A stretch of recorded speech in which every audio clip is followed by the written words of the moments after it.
मित्रांनो नमस्कार. आजचा व्हिडिओ थोडा माहितीपूर्वक होणार आहे. आता आपण इथून पुढं जो व्हिडिओ पाहणार आहोत पूर्ण पाहिल्यानंतर समजून येईल की नेमकं काय म्हणायचं आहे मला ते तुम्ही समजून घेऊ शकाल. आता इथं पाहू शकता आपण छोटा रोड आहे. तर अशा रोडवर विरुद्ध दिशेनं गाडी चालवली नाही पाहिजे, भले ते टू व्हीलर असो किंवा फोर व्हीलर असो.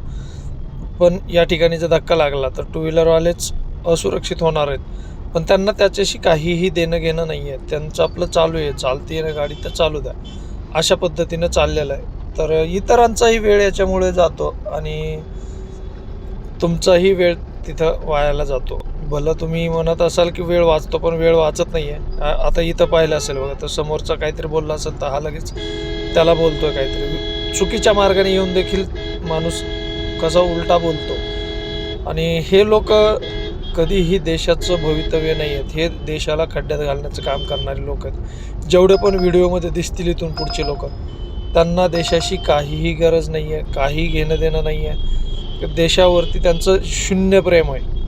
जर तुम्ही देशावर प्रेम करत असाल तर असं चुकीचं कधीच वागणार नाही आहेत. तर बघा, विचार करा थोडंसं.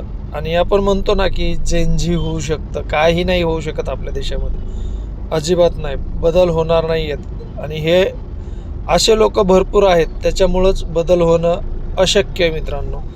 आणि या लोकांमुळंच देशाची जी प्रगती आहे ती खुंटलेली आहे. हे लोक इतरांना त्रास देत चालतात, स्वतःची कामं फक्त बघतात. आणि हे कसलं देशप्रेम करतील? अजिबात नाही. यांचं स्वतःवरती जर प्रेम नसेल तर देशावरती कुठून येणार आहे? बघा, विचार करा, विचार करण्याची गोष्ट आहे.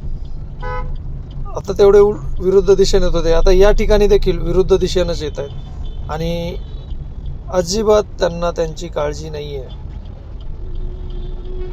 पाहिलं, आमचा वेळ विनाकारण यांच्यामुळं गेला. म्हणजे जो बरोबर चालतोय त्यांचा वेळ हे लोक खातात आणि स्वतःचं काम पुढं लवकर व्हावं याच्यासाठी विरुद्ध दिशेनं जातात. पण अशा ठिकाणी जर समजा न हो, पण जर अपघात झाला तर आता इथं पहा, इथंच युटर्न आहे. आता इथून पुढं गेलं की फक्त आणि फक्त 300 मीटरचा डिवायडर असेल हा, तरी देखील लोक विरुद्ध दिशेनं येत आहेत 100 ते 150 मीटरसाठी. आता इथंच पहा, समोर आता विरुद्ध दिशेनं आले बघा. हा का, यांना काहीही काळजी नाही आहे, स्वतःची नाही. आता सगळ्यात महत्त्वाचं इथं पहा, छोटं मूल आहे हो, छोटं मूल, छोटंसं एकदम 1.5 वर्षाचं, 1 वर्षाच्या खालचं मूल असेल ते त्यांच्यासोबत, पण त्यांना त्याचीही काळजी नाही आणि यांचीही नाही. इथं पाहू शकता, आपला सिग्नल आता ग्रीन आहे, आपण पुढं गाडी घेणार. हे पहा, आपला सिग्नल आता बंद आहे. समजा आपण थांबलोत का, तर रेड झाला सिग्नल म्हणून थांबलोत आणि आपल्याला राईट साईडला जायचं होतं. आतापर्यंत होता तो सरळचा सिग्नल चालू होता.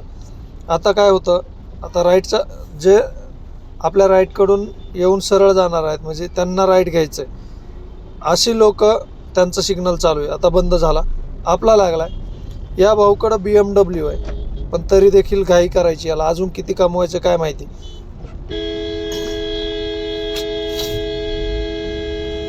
जर अशा सिच्युएशनमध्ये जर गाडी टच झाली, आता तिथं मी जरी टच केली असती गाडी, तरी त्या भाऊला माझी गाडी भरून द्यायला लागली असते आणि त्याचं नुकसान तर त्यालाच करायला लागलं असतं. आता इथं पहा, सिग्नल सुटलाय, काही गरज आहे का थोडंसं पाठीमागे, जरी समजा समोर आला असाल तर थोडंसं पाठीमागे ढकला ना गाडी. ढकलत नाही आहे का, टू व्हीलर आहे ना. पण नाही, आम्ही असुरक्षित होऊन तसंच पुढं चालण्याचा प्रयत्न करणार, आम्ही नाही थांबणार. आता या ठिकाणी पहा, दुसऱ्याच्या चुकीमुळे आपण कसे अडकलो जातो हे पाहण्याची. हे बघा, त्यांना वाचवण्यासाठी त्यांच्याकडे लक्ष आहे त्या टू व्हीलरवाल्या मॅडमचं, पण आपल्याकडे लक्ष नाही आहे. त्यांनी तशीच गाडी राईट साईडला घेतली. आता इथं आम्ही एकामागे एक थांबलेलो आहोत, पण 2 वे रोड आहे हा, म्हणजे येणारी पण ट्रॅफिक समोरून येऊ शकते. आणि हे लोक पाठीमागलचे समोर कसे जातात बघा. पूर्ण चुकीच्या मार्गाने पुढं जायचं आणि पुढं जाऊन नंतर वाहतूक कोंडी करायची. जो बरोबर चालणारा माणूस आहे तो अडकला जातो. पण मित्रांनो, मी एक सांगतो, अशा लोकांचा मी कधीही विचार करत नाही. आता या ठिकाणी जर गाडी त्यांनी लेफ्टला घेतली आणि गाडी जर टच झाली तर चूक कोणाची? त्यांचीच आहे. त्याच्यामुळं मी त्यांचा नाही विचार करत. मी लेफ्ट, माझ्या डाव्या बाजूनं कोणी येते का ते बघत होतो. मी यांच्याकडे पाहत सध्या नव्हतो. छोटेसे असतं, कधी चुकले जाल तर काही प्रॉब्लेम नाही, पण चुकीचे वागणार. हे बघा सिग्नल तोडून आला हा भाऊ. आता मला युटर्न घ्यायचा होता म्हणून माझी स्पीड थोडीशी कमी झालेली होती. जर मला सरळ जायचं असतं म्हणजे राईट घेऊन जर सरळ जायचं असतं ना तर तिथं त्याला गाडी टच झाली असती, तो असुरक्षित झाला असता. लगेच बघा इथून रॉंग साईडनी येत आहेत. काय बोलावं या लोकांबद्दल आणि काय नाही, याच्या अवघड आहे या लोकांचं. DP 490 ना मी एक दिवस मेल केला होता सूरजला की मला थोडी अशा लोकांना विरोध केलाच पाहिजे. ट्रायल घेतलाय. आता इथे बघा हे जे आहेत वयस्कर आहेत, गाडी रोड क्रॉस करतायत. मी गाडी स्लो केली. जिथं स्लो करायची ना तिथं आपण स्लो पण करतो मित्रांनो गाडी, पण जे चुकीचे वागतात ना ते मात्र पूर्ण डोक्यातच जातात ते लोक. आता या ठिकाणी देखील आपला सिग्नल सुटला आता आणि एक टू व्हीलरवाला विनाकारण आता तिथं पाठीमागच थांबला असतं. एवढ्या गाड्या गेल्यात तरी देखील त्या माणसाला पुढंच जायचं. आता नेमकं जायचंय कुठं त्याला तेच कळत नाहीये. आता तो माणूस कुठून टर्न घेतोय बघा. हे असे लोक इतरांचाही वेग कमी करतात, स्वतःचाही वेग कमी करतात. हा पण आता हा रॉंग साईडलाच जाणार ना जर जायचं बी असेल तरी. तो का आहे का माझी गाडी काय उचलून ठेवणार का मी त्या साईडला.